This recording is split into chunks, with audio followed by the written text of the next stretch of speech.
ஒரு வழியாக விஜயும் காவேரியும் 2 பேரும் பேச ஆரம்பிச்சிட்டாங்க.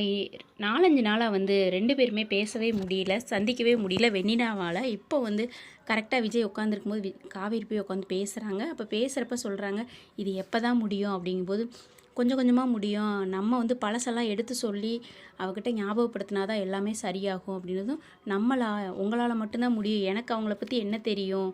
நீங்கள் தான் நல்லா நைட்டெல்லாம் முழிச்சிருந்து கவனிச்சுக்கிட்டீங்கல்ல அப்படின்னு கோவமாக கொஞ்சம் பேசுகிறாங்க. இதை வந்து விஜய் புரிஞ்சுக்கிறாரு. அதுக்கப்புறமா நைட்டெல்லாம் தூங்காமல் இருந்திருப்பீங்க போல் அப்படின்னதும், ஆமாம் விஜய் வந்து பக்கத்துலேருந்து கவனிக்க வேண்டியதாயிடுச்சு அப்படின்னதும் பயங்கரமாக காவேரிக்கு டென்ஷன் ஆகுது. சரி நீங்கள் நல்லா தூங்கிட்டீங்க இப்போ பகலில், நான் இன்னும் தூங்காமல் அலைஞ்சிட்டு இருந்தேன்ல, நான் போய் தூக்க போகிறேன், எனக்கு தூக்கம் வருது அப்படின்னு காவேரி கிளம்புறாங்க.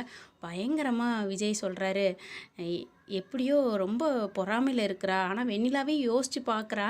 சரி எப்படி இருந்தாலும் இந்த பொறாமத்தனத்தை மாற்றணுமே, ஆர்வக்கோளாறை நம்ம தானே சரி பண்ணி ஆகணும் அப்படின்னு பயங்கரமாக தன் மனைவிக்காக யோசிக்கிறாரு விஜய்.